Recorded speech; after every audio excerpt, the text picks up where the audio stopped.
Saxon Advanced Mathematics, Lesson 15. Today we are returning to our study of proofs. These are good, fun, easy, beginner proofs. So trust me that I'm going to make this a smooth ride for you. We're going to start by talking about assumptions. Assumptions are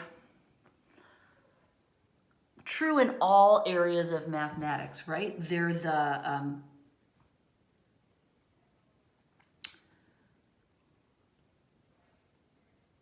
we accept them without proof. They're kind of the bare bones facts of the overall study of mathematics. When we're specifically dealing with geometry, we have a different word that means the same thing. These are the bare bone facts that we accept, but we call them postulates. Okay, it means the same thing. It's just like geometry has to have their own jam. Okay? These postulates that we're going to discuss today, the bare bone facts of geometry, are so simple that sometimes students get freaked out and overwhelmed by them because they can't believe they're really as simple as they actually are. But they're simple, and they were devised by a dude named Euclid, who lived, I think it was, it's around 300 BC in Egypt, probably in Egypt. And what he did was he summarized a lot of the postulates, the bare bone facts of geometry that had been floating around, and he kind of crystallized them down into a list of 10 postulates. So these are, for the most part, Euclid's postulates, okay? So that's what this list is that I'm going to show you.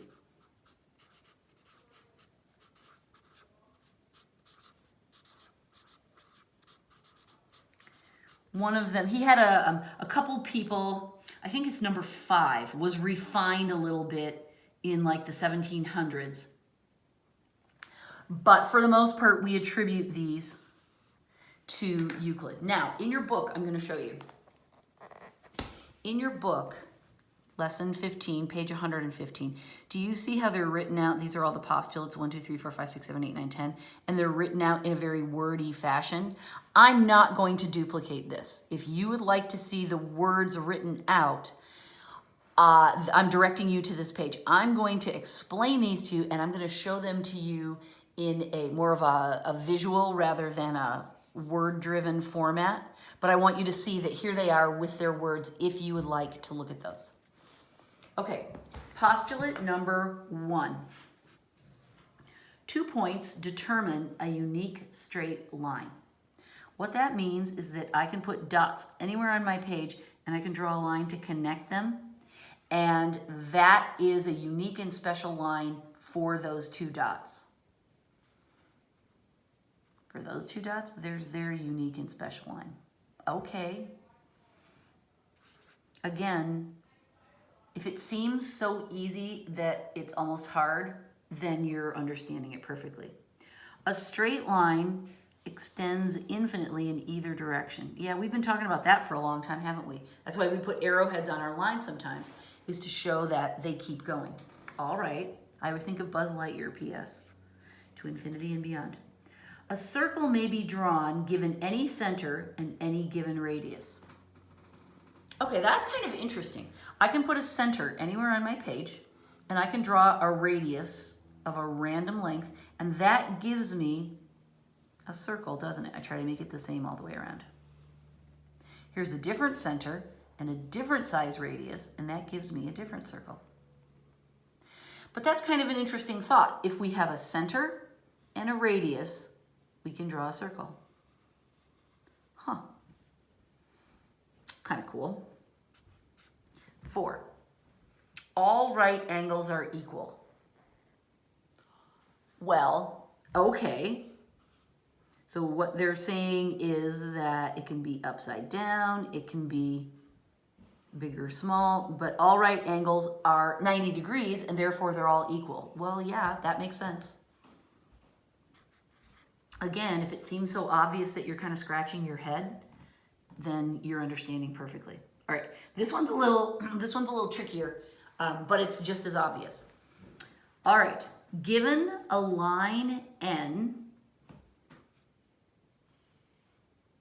okay, so here's our line N, and a point P that is not on that line. We'll put P up here. It's not on the line. There exists in the plane of P and N, and through P, only one and only line M, which does not meet the given line N. Okay, so what they're saying is, here's a line, here's the letter P. We're working in 2 dimensions. There's no 3-dimensional drawing a line through our paper kind of thing. We're just working on the flat plane of our paper. There's only one line that you can draw that goes through P, but is also parallel to N. We call that line M. Okay? So again, I'll draw a different line. And here's a different point. There's only one line you can draw that goes through point P and is still parallel. All right, let's draw it at an angle.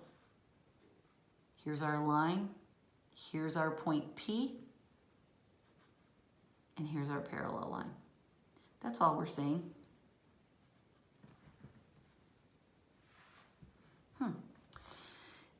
We're calling N the original line and M the line that goes through P, but that doesn't really matter very much, right? We're just saying, take a line, take a point that's not on the line, and you can draw one and only one line that goes through the point and is parallel to the original line. None of this is like exactly changing the world, is it? It's straightforward. It's stuff that's been sitting in your brain all along. We're just drawing it out and making a list of all these things so that we have all of our assumptions slash postulates slash understandings, bare bones of facts in front of us, and we're going to be able to use these. 6. Things equal to the same thing are equal to each other. Okay, so if A equals B and C equals B, then A must equal C. They're equal to the same thing, so they must be equal to each other. All right. 7, if equals be added to equals, then the sums are equals. Okay, so if we have A equals B, and then we say A plus D equals B plus D, right? We said these 2 things are equal, and then we added the same thing, so the sums must be equal as well. That's number 7. All right, 8. If equals be subtracted from equals, the remainders are equals. Okay, same thing. A equals B, and then let's subtract D from both of them. A minus D would equal B minus D, right? So you can add or subtract the same number from equals and it'll still be equal. We know that because we do it in algebra all the time, right? We swim fish back and forth. It's fine. 9. Figures which can be made to coincide are equal. Okay, let's take a simple example of that. Here's a line segment, and I tell you that it's 5 units long, whatever those units are. And then over here, I draw another line segment that does not look similar to this, but I tell you that it is a line segment that is also 5 segments long. You can visually make these coincide, can't you? You can sort of pick that one up and drag it over and clock it on top of that one, and they should be exactly the same, assuming I drew them perfectly, which I didn't. But that's what they mean by figures which can be made to coincide.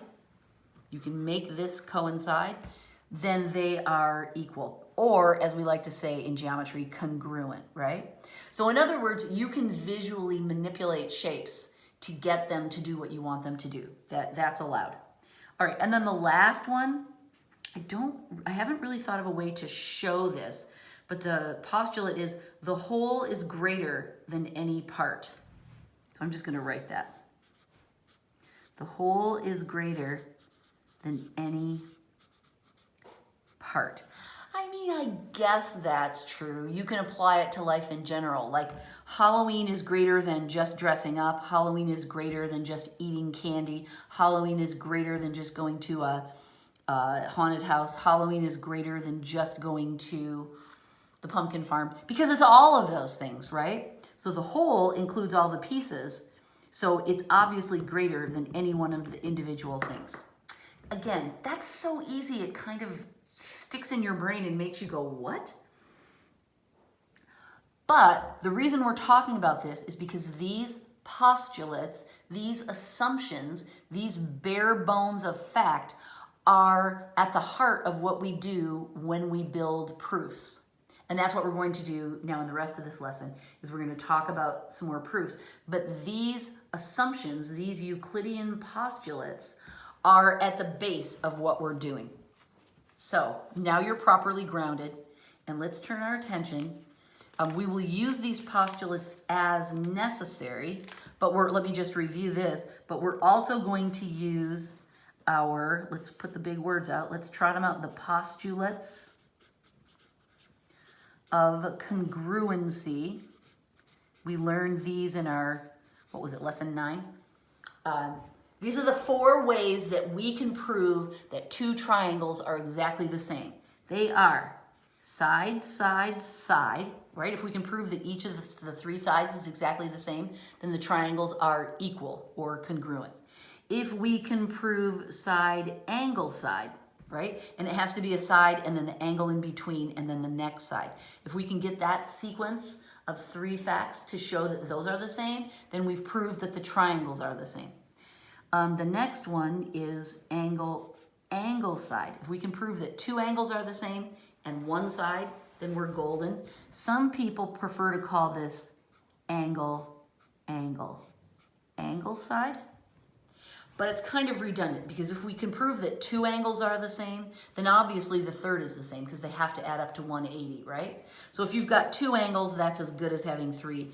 I kind of prefer this notation, but you'll see this one as well. So these are kind of alternative ways of saying the same thing. And then the last postulate of congruency relates to right triangles, and it's called hypotenuse leg. If you can prove that the hypotenuse and the legs of 2 different triangles are the same, then those 2 triangles are the same. And remember, that's what we're talking about. All of this relates to triangles. And that's a general tip that we use in proofs, is if you can look at whatever random shape you've been given and find triangles in it, and then use the postulates of congruency to prove that those 2 triangles are the same, and remember, then you can say corresponding parts of congruent triangles are also congruent. This is the tool that helps us win proofs all the time. All right, we're going to review all of this. I just wanted to put this back before you. We did this last time. What we're doing in the proofs in this lesson that is a little bit different is John's using a more formal presentation. Last time we were doing what are called proof outlines, which I really like because they emphasize the thinking behind doing a proof. This time John gets a bit more wordy. I don't want to bog down in that. I'm still going to keep mine fairly simple and outlining. I'm not going to write big long sentences. So you'll see what I mean. Here's our first proof. Ready? Example 15:1. Okay, John gives us a bunch of crazy words. I'm going to read them to you. But don't worry if it's crazy. Once I start drawing, it'll make sense. The median of a triangle is a segment that connects a vertex with the midpoint of the side opposite the vertex. That's confusing. Prove that the median drawn from the vertex formed by the equal sides of an isosceles triangle bisects the angle at this vertex. Okay, now we're getting into shapes. Now I can start to make sense. I'm drawing an isosceles triangle. All right, it's isosceles. So I'm going to put these two marks here to show that those two sides are the same. I'm going to put some letters on it just because that's helpful.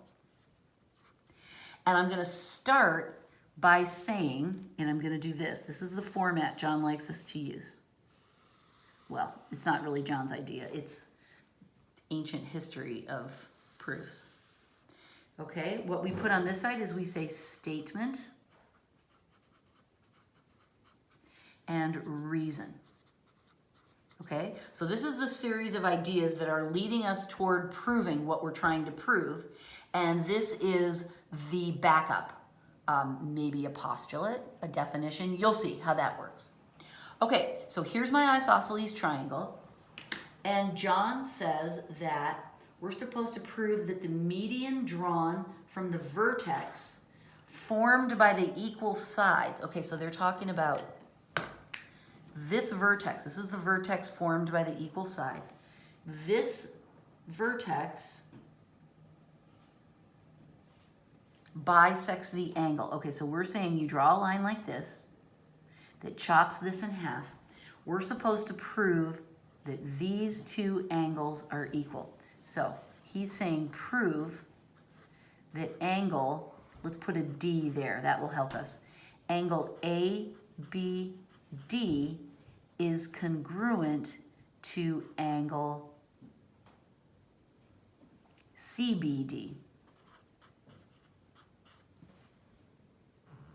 Prove that the median drawn from the vertex formed by equal sides of the isosceles bisects the angle on this vertex. Okay, so we're trying to say that those two angles are the same because angles that are bisected means they're divided exactly in half. All right, so this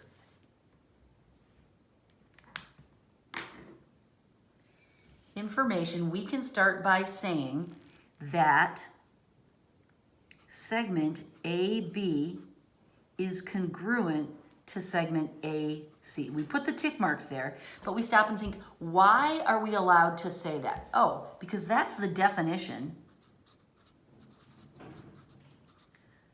of an isosceles triangle, right? They have two sides the same. So we're allowed to say that because we drew an isosceles triangle and that's what it is. John likes to number these two. I'm fine. All right.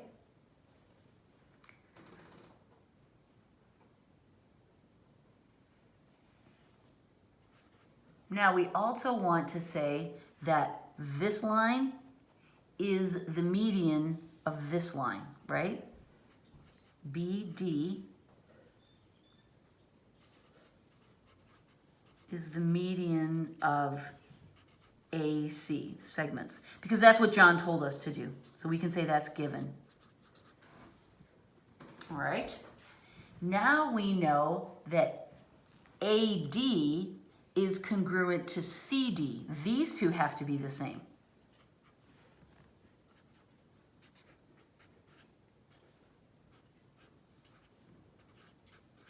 And the reason we know that is because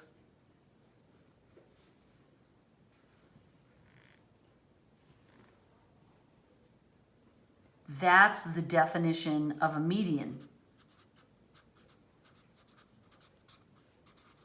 If this seems confusing and like, what are we even saying? It's because we're breaking it down into tiny little steps. John told us to draw a line here that divided this angle, so we did it. That means we divided these two into equal chunks because that's what medians do. So we can say that these two are equal to each other because this is the dividing line. That's what a median is, right? So we're bit by bit trying to build up, as you can see. We know that these two sides are equal. We know that these two sides are equal. Now look, here's a third thing. I'll use a different color. We know that those two sides are equal because we know that segment BD is congruent to segment BD because that's what we call the reflexive axiom. It's the same thing. It's looking at itself in the mirror is one way I think of it. So these two sides are obvious. So now look what we've done. We've proved side, side, side. That's one of our postulates of congruency. We've proved that these two triangles, if you imagine them separately, are exactly the same through side, side, side. So we get to say triangle, I'll say ADB. We have to just say it in the same order. ADB is congruent to triangle CDB. And that's because of side, side, side. Now we've proved the triangles are equal. So this angle ABD, I'll call it, that has to be congruent to angle CBD, right? I'm talking about these two angles and I'm naming them like that. Because we've already proved the triangles are the same, so these are the corresponding parts. So corresponding parts of congruent triangles are also congruent. We've proved that those two orange angles are the same because we proved that these two triangles are the same. We did that using side, side, side, and we have reasons why we were able to say each of those sides is equal. These are equal because it was an isosceles triangle. These are equal because we were told to draw a median, and medians split things in half. We know that this side is equal because it's the same side. So that's how we got to side, side, side. And then once we proved that the triangles were the same, then we could say, okay, but those angles are the same because it's the same angle in the triangle. It's, yes, I'm going to stop talking now. All right, so the proof thought process is similar to what we went through before. We're trying to write down a little bit more. If you look in the book and see how John did it, you'll see he was much wordier than me. Well, a little bit. He was wordier than me. I don't care how many or how few words you write as long as you understand what we're trying to do here and the steps we're taking. Let's try another one. I think there's like 5 in this lesson, but they don't necessarily get harder. Example 15.2. Okay. Prove that if two tangents to a circle intersect at a point outside the circle, then the lengths of the tangent segments are equal. All right, let me draw a picture. Here's a circle. Let's give it a center. Let's give it a point outside the center. Two tangents to a circle intersect at a point outside the circle. Okay, so here's one of my tangents. And hang on, I'm just going to turn my book for a second. Okay, there are my two tangents. Pretend they're perfect. Okay, they intersect outside the circle. And we're supposed to find that the lengths of the tangent segments are equal. So what we're trying to prove, I'm writing it in orange, we're trying to prove that that line is equal to that line.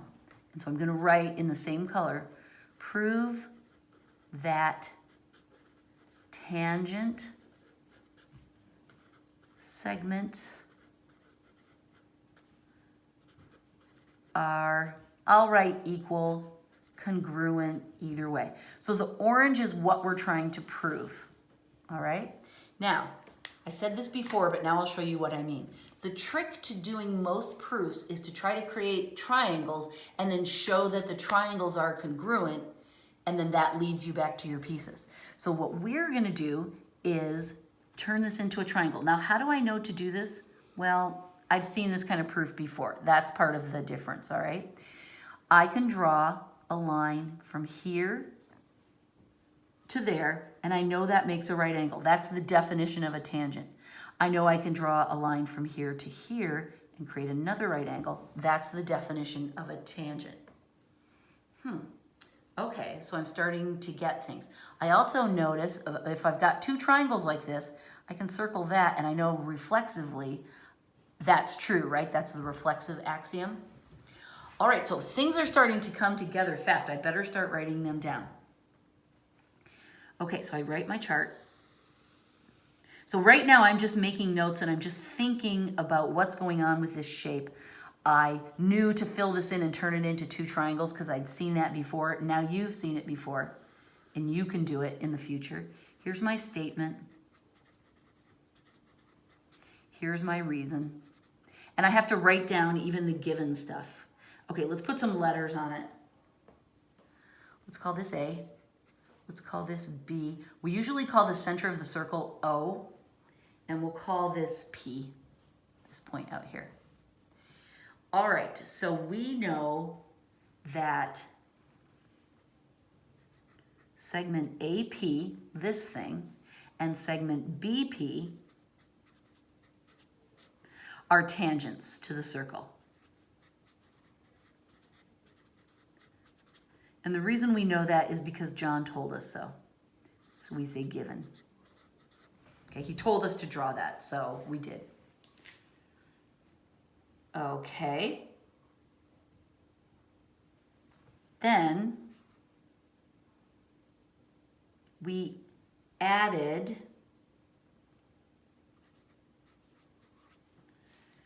the radii. I'm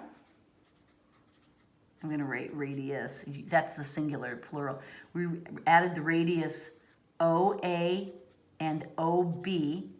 And the reason that we are able to do that, oh, and this line too, and that intersector PO, these are all segments. And we were able to do that because of the postulate that says any 2 points determine a line, right? So we can write 2 points determine a line. We're allowed to add points. This is Euclid's, I think this is the first postulate. You could write that if you wanted to as well. All right, but we're allowed to add those lines in there because we're just following that postulate. Okay, what else did we do? We said that this line and this line are perpendicular to each other, didn't we? And we're going to break this down into 2 steps. First, we're going to say they're perpendicular. So OA is perpendicular to AP, and OB is perpendicular to BP. And that's true because it's a fact that perpendicular lines,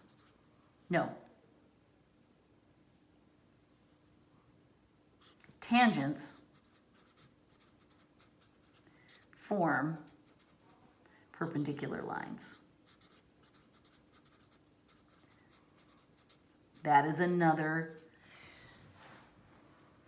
assumption that we can make. It's another fact, and that's why we're allowed to do that. Now, John's kind of breaking this down into extra steps. We can say that angle OAP and angle OBP, this one and this one, are right angles. And the reason we can say that is because perpendicular lines form right angles. Again, these 2 steps were almost same. I mean, it's like an inhale and an exhale. They're so close to the same idea, but we break it down. First we say they're perpendicular, then we say, okay, then they're right angles. If they're perpendicular, then they're right angles. In my brain, I almost see that as 1 step, but you can see, all right, fine, let's slow it down and go tiny bit by bit. All right. What else have we got? That means that these 2 triangles are right triangles, right? So triangle OAP and triangle OBP are right triangles. And we can say that because that's the definition.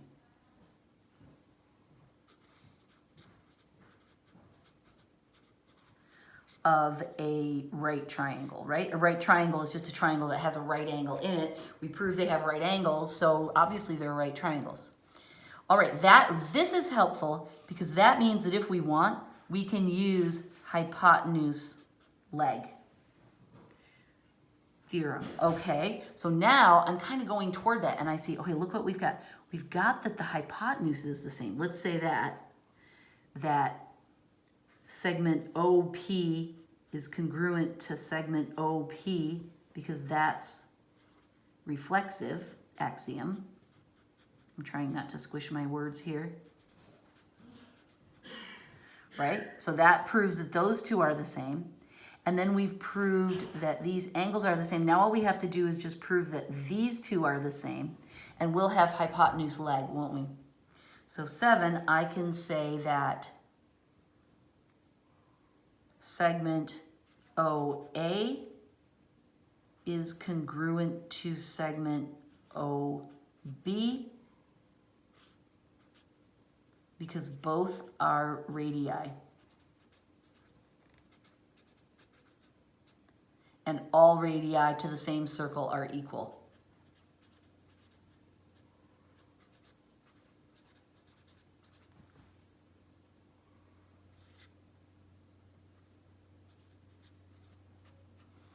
All right, so now what we've proved is hypotenuse leg. We've proved that it's a right triangle. We've proved that we have matching hypotenuse. This is the hypotenuse, sorry. We've proved it's a matching hypotenuse, and we've proved that there's a matching leg. So we've proved that, I'll write on this page.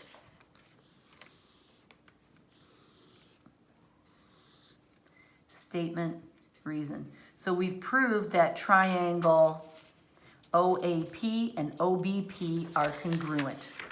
Triangle OAP is congruent to triangle OAB, and that, whoops, I forgot to write the triangle thing. That is by reasoning of hypotenuse leg. And then if that's true, then side AP must be congruent to side BP because corresponding parts of congruent triangles are also congruent. This part was really detailed and fussy. If you summarize that into lesser steps, I wouldn't be mad. What I mostly want you to see is how to take our original information, draw in these additional triangles, and then prove hypotenuse leg on those two triangles. Then once you get hypotenuse leg, you go, okay, they're the same, so these sides obviously match. It takes a while to get your brain to really follow all these steps. The form of this is less important to me than the substance of understanding. Let's do another one. This is a fun picture. And this is what we've got. We've got a fairly unassuming looking triangle that looks like this. Oh, we're drawing the picture.